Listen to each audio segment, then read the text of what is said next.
Good morning everyone, let's start. आज जो हमने डिस्कस करना है वो है ये 10th क्लास की केमिस्ट्री की बुक है। जो फर्स्ट चैप्टर है उसकी यहाँ पे जो है वो कंप्लीट एक्सरसाइज के नोट्स प्रोवाइड किए जाएंगे। ठीक है, बारी बारी पहले हम 10 के 10 शॉर्ट क्वेश्चंस डिस्कस करेंगे, देन उसके बाद कंस्ट्रक्टेड क्वेश्चन के बारे में पढ़ेंगे। ठीक है, तो यहाँ पे जो हमारे पास फर्स्ट क्वेश्चन है वो क्या है कि जो from where does energy come when the liquid evaporate, कि जब एक लिक्विड एवेपरेट होगा तो एनर्जी कहाँ से आएगी। From where does energy come when a liquid evaporate means कि वो कह रहा है कि अगर हमने लिक्विड की एवेपरेशन करवानी है, ठीक है, लिक्विड को क्या करवाना है, एवेपरेट करवाना है, तो एनर्जी कहाँ से आएगी। ठीक है, तो इसका आंसर क्या है, एनर्जी कम फ्रॉम सराउंडिंग। अगर लिक्विड ने, ठीक है, लिक्विड ने किस में तब्दील होना है, वेपर्स में, तो जो एनर्जी है वो कहाँ से आ जाती है, सराउंडिंग में। तो डेली लाइफ में भी अगर हम इसकी एग्जांपल देखें तो ऐसे ही होता है कि जो लिक्विड है वो हमारे पास पड़ा होता है, ठीक है, जैसे पानी जो है वो फर्श पे गिर जाता है तो कुछ देर बाद हम देखते हैं कि वो खुद ब खुद क्या हो जाता है, एवेपरेट हो जाता है, मीन्स कि वहाँ पे पानी हमें नज़र ही नहीं आता। तो ऐसा तो नहीं ना है कि हम उसको टेम्परेचर देते हैं, हीट करते हैं कि जो पानी है वहाँ से खुश्क हो जाए, नहीं। तो वो जो पानी है वो खुद ब खुद क्या हो जाता है, वेपर्स की फॉर्म में कन्वर्ट हो जाता है। वो क्यों होगा, क्योंकि उस पानी को एनर्जी मिलती है फ्रॉम द सराउंडिंग। ठीक है, तो अब वो जो पानी है वो क्या करेगा, उस एनर्जी को अब्जॉर्ब करेगा। The liquid absorbs heat, liquid उस हीट को अब्जॉर्ब करेगा जो कि उसको कहाँ से मिल रही है, सराउंडिंग से। Then it changes into gas, तो फिर जो हमारे पास लिक्विड है वो किस में चेंज हो जाएगा, गैस में। ठीक है, तो ये था इस क्वेश्चन का answer. From where does energy come when a liquid evaporate, तो हमने कहा कि energy come from the surrounding air. Energy कहाँ से आ रही है, सराउंडिंग एयर से आ रही है। द लिक्विड अब्जॉर्ब्स हीट, तो लिक्विड उस हीट को अब्जॉर्ब करेगा सराउंडिंग से और फिर वो किस में चेंज हो जाएगा, गैस में। ठीक है, तो ये फर्स्ट क्वेश्चन का आंसर था। बहुत ही शॉर्ट और इजी क्वेश्चन बनाए गए हैं ताकि इजीली आपको समझ आ सके। उसके बाद जो है वो second question, is condensation and endothermic process. वो कह रहा है कि ये जो कंडेंसेशन है क्या ये एंडोथर्मिक प्रोसेस है, तो ऐसे ही है। तो जो कंडेंसेशन है वो एक एंडोथर्मिक प्रोसेस नहीं है। ठीक है, उसने पूछा है कि कंडेंसेशन एंडोथर्मिक प्रोसेस है, तो हमने कहा कि जो कंडेंसेशन है वो एंडोथर्मिक प्रोसेस नहीं है, क्योंकि कंडेंसेशन में होता क्या है कि जो गैस होती है, ठीक है, जो गैस है वो किस में चेंज होती है, लिक्विड में चेंज होती है। मीन्स के एक गैस को लिक्विड में चेंज होना होता है, तो जब गैस लिक्विड में तब्दील होती है तो जो हमारे पास हीट होती है, ठीक है, तो जो हीट है वो रिलीज होती है। ठीक है, मतलब हीट क्या करती है, हीट बाहर जाती है, तो यहाँ पे यही लिखा है। और अगर हीट बाहर जा रही है तो ऐसे रिएक्शन को हम एक्सोथर्मिक रिएक्शन कहते हैं। ठीक है, in condensation gas turns into liquid. वो कह रहा है कि कंडेंसेशन में क्या होता है कि जो गैस है वो लिक्विड में तब्दील होती है एंड रिलीजेस हीट, और इस प्रोसेस में हीट क्या होती है, रिलीज होती है।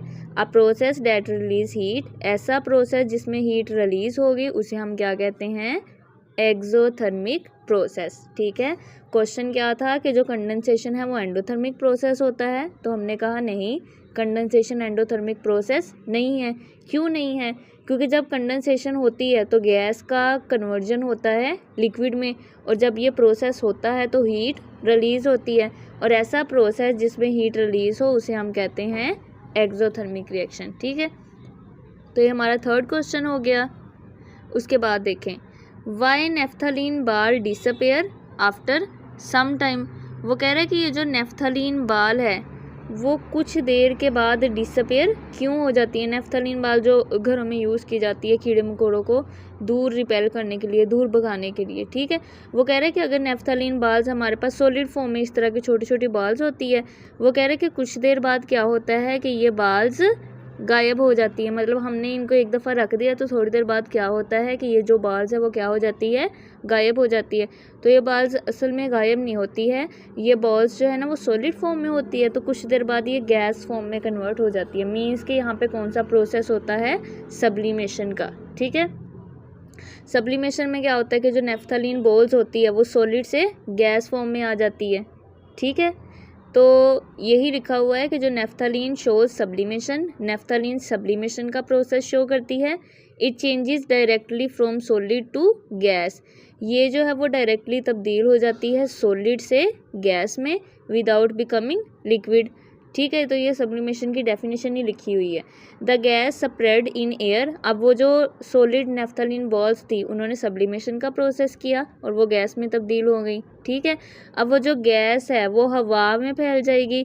सो द बाल बिकम्स स्मॉलर, तो बाल जो है वो इस तरह से स्मॉलर हो जाएंगी और आहिस्ता आहिस्ता क्या हो जाएंगी, डिसअपेयर हो जाएंगी, मीन्स कि वो गैस फॉर्म में चेंज हो गई हैं। ठीक है, तो ये हमारा थर्ड क्वेश्चन था।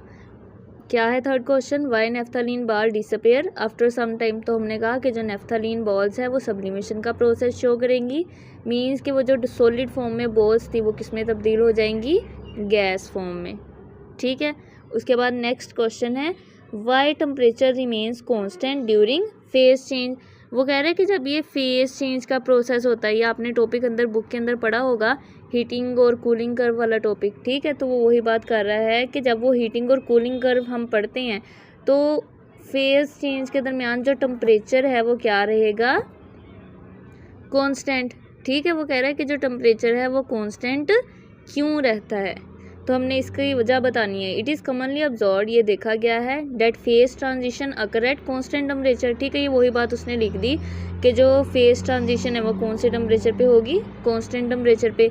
Because the energy in a phase transition is utilize to break bonds between molecule.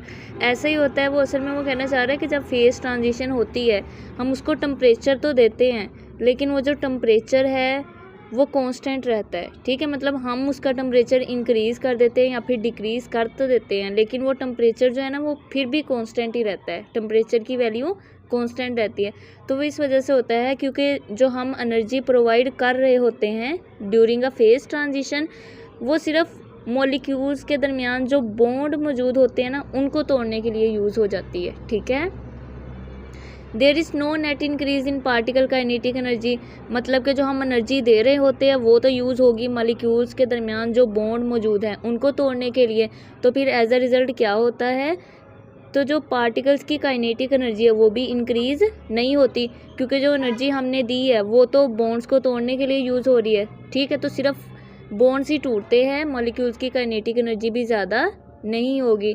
And thus no elevation in temperature occurs, इसकी वजह से ना ही टेम्परेचर में इजाफा होगा। ठीक है, जो एनर्जी हम देंगे उसकी मदद से सिर्फ मॉलिक्यूल्स के दरमियान मौजूद बॉन्ड टूटेंगे, ना ही पार्टिकल की काइनेटिक एनर्जी ज़्यादा होगी और ना ही टेम्परेचर क्या रहेगा, कांस्टेंट रहेगा। ठीक है, तो जो नेक्स्ट क्वेश्चन है वो है question number 5, is it possible to compress a liquid like a gas. अब गैसेस का तो हमें पता है कि हमारे पास सपोज करें हमारे पास क्या है, एक गैस है। ठीक है, एक कंटेनर है उसमें क्या है, गैस के मॉलिक्यूल्स पड़े हुए हैं। ठीक है, इस तरह से हम मॉलिक्यूल्स को शो करते हैं।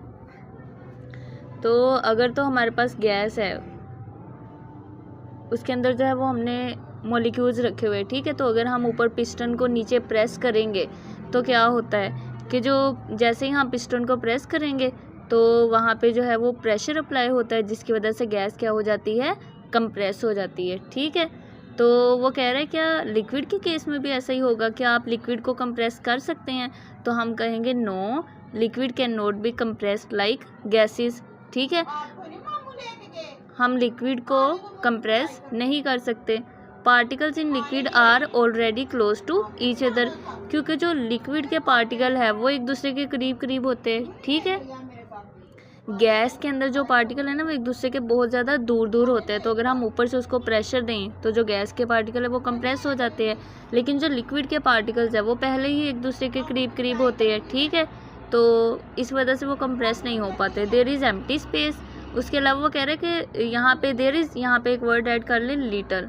ठीक है, there is little empty space, मतलब कि उनके दरमियान जो कम एम्प्टी स्पेस होती है। ठीक है, यहाँ पे वर्ड ऐड करेंगे there is little empty space, कि जो पानी के मॉलिक्यूल्स हैं उनके दरमियान एम्प्टी स्पेस कम होती है। ठीक है, सॉलिड के मॉलिक्यूल्स में एम्प्टी स्पेस बहुत ज़्यादा होती है जिसकी वजह से जब हम प्रेशर लगाते हैं तो वो कंप्रेस हो जाती है, लेकिन लिक्विड के केस में जो एम्प्टी स्पेस है वो क्या होती हैं, लिटल होती हैं। ठीक है, क्या लिखेंगे, थोड़ी।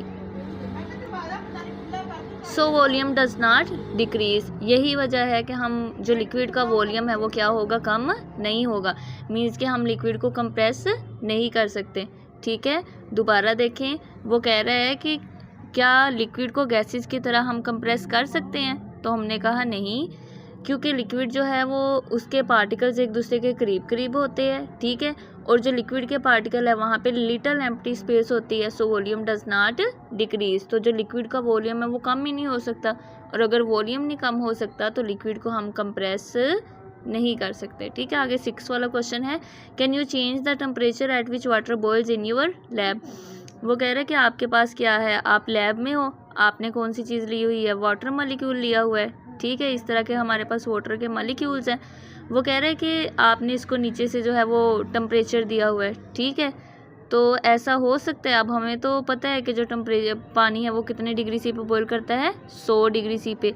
लेकिन वो कह रहे हैं कि अगर आप इसकी कंडीशन को चेंज करो लैब में, ठीक है, तो क्या ऐसा हो सकता है कि पानी जो है वो 100 डिग्री सी से पहले बॉईल हो जाए या फिर 100 डिग्री सी के बाद बॉईल हो।